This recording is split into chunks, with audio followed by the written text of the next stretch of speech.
Now the next important topic of the chapter is nth term of an AP. अब nth term of an arithmetic progression जिसकी generic form हमने कहा था ये होती है और जिसकी nth टर्म क्या होती है a plus n minus 1d, यही हमने पढ़ा था। बट इसका इंपॉर्टेंस क्या है, मेरे को क्या फ़ायदा है, ये तो समझ में आ गया। चलो अर्थमेटिक प्रोग्रेशन होता है, नंबर्स की एक सीरीज़ होती है, उनमें कॉमन डिफरेंस होता है और उसकी यदि nth टर्म पता लगानी है तो वो ये होती है। Per day to day life में मेरा इसका क्या फ़ायदा, मैं इसको कैसे कोरिलेट कर सकता हूँ। और यदि कोरिलेशन हमको समझ में आ गया तो हमारे लिए इसकी इम्पोर्टेंस, अर्थमेटिक प्रोग्रेशन की इम्पोर्टेंस आपको मालूम चल जाएगी। और यदि एक बार हम किसी चीज़ की इम्पोर्टेंस मालूम चल जाती है तो हम उसको वैल्यू ज़्यादा देते हैं।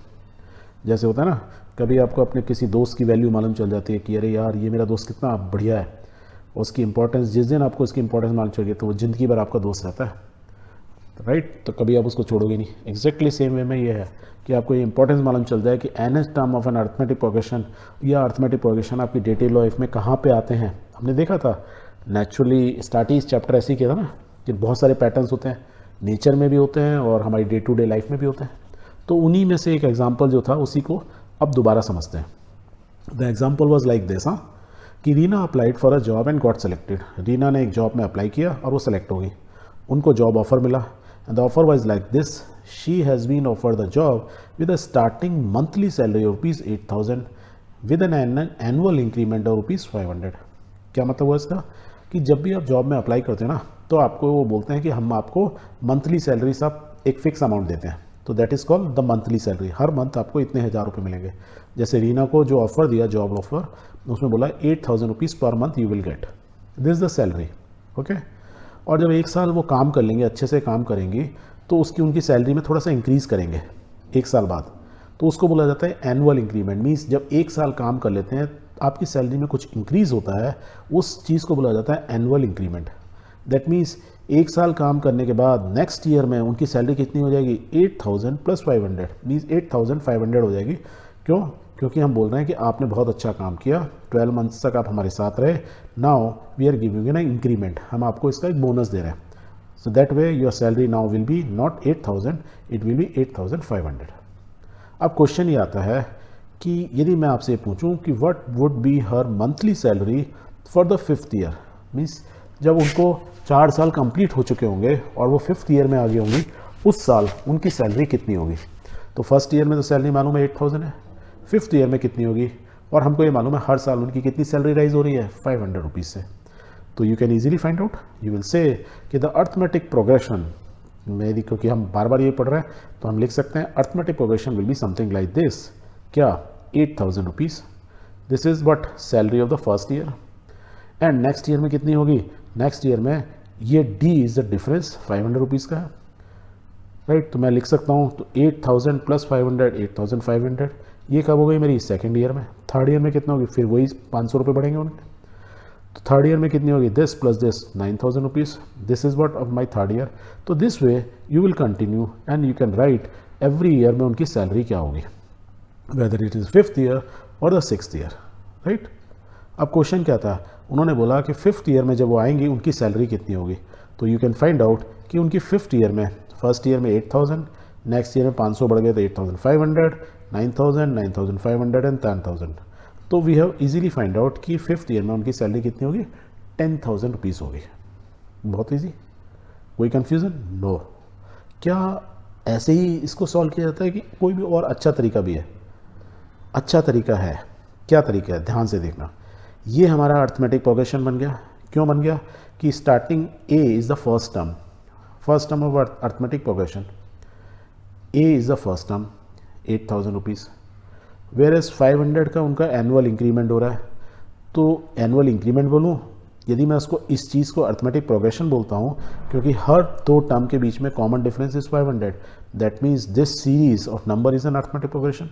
And if this is an arithmetic progression तो डी इज़ व्हाट, मेरा क्या है, 500 रुपीज़, और A is my first term.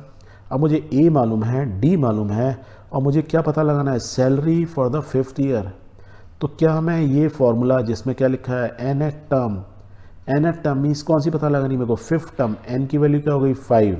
तो मैं क्या लिख सकता हूँ, मैं इस तरीके से लिख सकता हूँ कि n इज़ 5 तो a plus n minus 1d, a क्या है मेरा 8000, n क्या है मेरा 5th ईयर, d मेरा कॉमन डिफरेंस है 5, तो I can easily find out the 5th year salary. तो लेट्स फाइंड आउट. तो I will write 5th year salary will be A5. इसलिए हम जो nth बोलते हैं ना, इस केस में कौन सी है 5वें साल की सैलरी, तो A5 पता लगाना है. A5 इस क्या है A, this is A plus n minus 1d, n कितना है 5 माइनस 1 इंटू d क्या है कॉमन डिस्टेंस 500. इसको सॉल्व कर लो तो 8000 का 8000 रहा, 5 माइनस 1 क्या हो गया 4 इंटू 500, तो 5 4 जा कितना हो गया 20 मीन्स 2000, 8000 प्लस 2000 क्या हुआ सॉल्व करोगे 10,000. तो 5th ईयर में मेरी सैलरी कितनी होगी, मीन्स मेरी या रीना की सैलरी कितनी होगी 10,000. And that is what we found out. हमने ये जो सीरीज़ बनाई कैसे बनाई थी, एक 500 ऐड करते गए थे, तो इसको करने में हमको बहुत टाइम लगा. और यदि मैं आपको बोलूँ अभी तो हमने सिर्फ 5th पूछा है, मैं बोलूँ उन्होंने 25 साल सर्विस की, 25th वाली बताओ टर्म में 25वें साल में उनकी सैलरी क्या होगी. If there is no change in the increment कि उनको हर साल 500 रुपये मिलते हैं, तो आपके लिए ऐसे लिस्ट बनाना बहुत डिफिकल्ट हो जाएगा. तब ये जो है नेट टर्म फार्मूला होता है. यदि मैं 25 पूछता तो आप क्या करते, ए ऐसे ही लिखते, 5 की जगह 25 लिख देते -1, दैट मीन्स 24 इंटू 500 जो आंसर आ जाता आपको. तो easily you can find out कि जो जेनरिक सिचुएशन या सिचुएशन आपकी डे टू डे लाइफ में दी हुई है, उससे आप इजीली कोरिलेट कर सकते हैं कि आज से 25 साल बाद मेरी सैलरी क्या होगी या रीना की सैलरी क्या होगी. क्लियर है, वेरी गुड.